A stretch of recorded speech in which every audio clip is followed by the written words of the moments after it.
Tonight, an Indianapolis man is behind bars after investigators say he mimicked a movie, killing multiple people at random.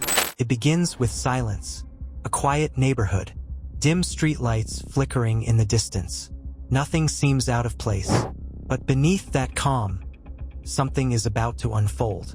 Something no one could have predicted, because this isn't a movie, this isn't fiction, this is real life, a city unaware.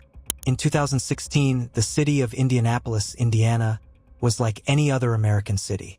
Busy streets, working families, ordinary routines. People went to work, came home, and lived their lives without expecting anything unusual. But over the course of just 4 days, everything changed. What started as a single act of violence quickly turned into something far more disturbing. Not just because of what happened, but because of why it happened. The idea that should have stayed fiction. To understand this case, you have to understand the idea behind it. A film, concept, a disturbing what if. The Purge. A world where, for one night, all crime is legal. No police. No rules. For most people, it's just entertainment.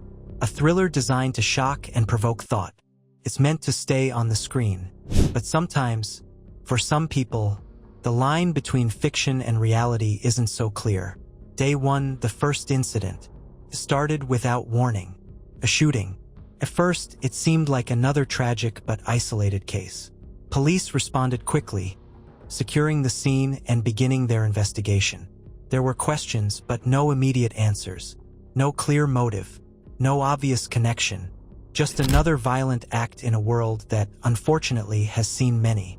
But what no one realized at the time was that this was only the beginning. Day 2. Something isn't right. The next day, it happened again.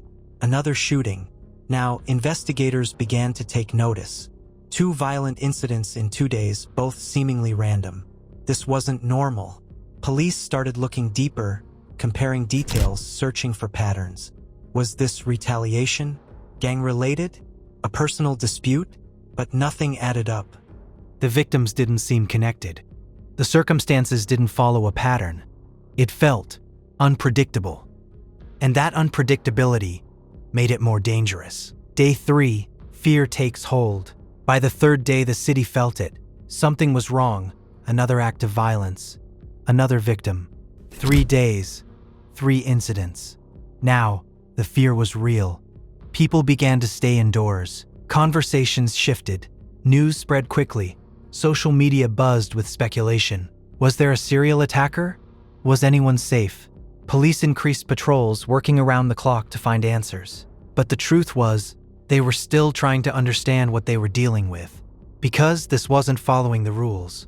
A mindset unlike the others, most crimes have a reason. Money, revenge, conflict. But this case felt different. There was no clear goal. No obvious benefit, just action repeated over and over again. It wasn't about gain, it was about something else, something harder to define. Day 4, the break. On the 4th day, everything changed. Police finally identified a suspect, Jonathan Cruz, just 20 years old, young, ordinary, not someone who stood out. When he was taken into custody, investigators expected resistance, maybe denial. But what they got instead was something far more unsettling, because Cruz didn't explain his actions the way most suspects do. He didn't talk about anger, he didn't talk about revenge. He talked about a movie, the message that changed everything. During the investigation, a message surfaced, a text sent during the spree. I purge every night now. Those words were chilling, not just because of what they said, but because of what they meant. This wasn't random in his mind. This was planned. Not in the traditional sense, but in a way shaped by an idea taken from fiction. When fiction becomes reality, for Cruz, The Purge wasn't just a movie. It was something he chose to act out. A concept turned into behavior. A fictional scenario brought into the real world. And that's what made this case so disturbing. Because it wasn't just violence. It was imitation.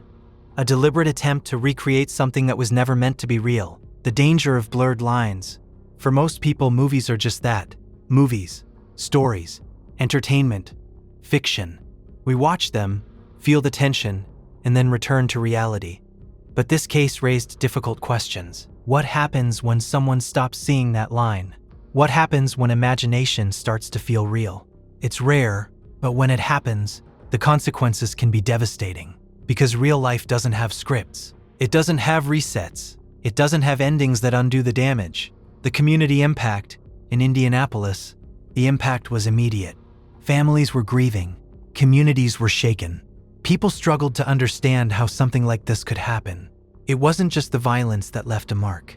It was the randomness. The idea that there was no warning, no clear reason, no way to predict it. That kind of uncertainty changes how people feel in their own homes.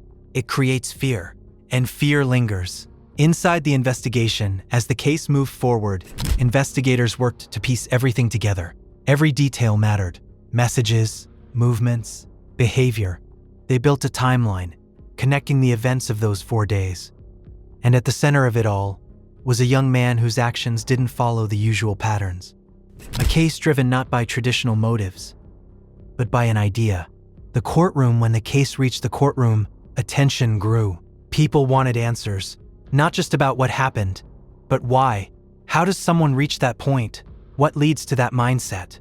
The legal process focused on accountability, on facts, on justice. But outside the courtroom, the questions remained. Because this case wasn't easy to explain.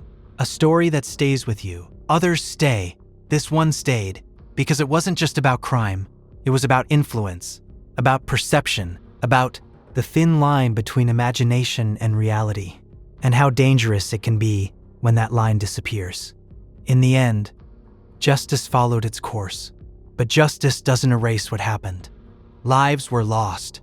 Families were changed forever. And a city was left with a story that would not be forgotten. A story that serves as a reminder that ideas are powerful, that fiction, while harmless for most, can be misunderstood. And that reality is something we can never take for granted. Closing line. What was meant to be a movie, a fictional what-if, became something else entirely. A real-life tragedy, and a chilling reminder that some lines should never be crossed.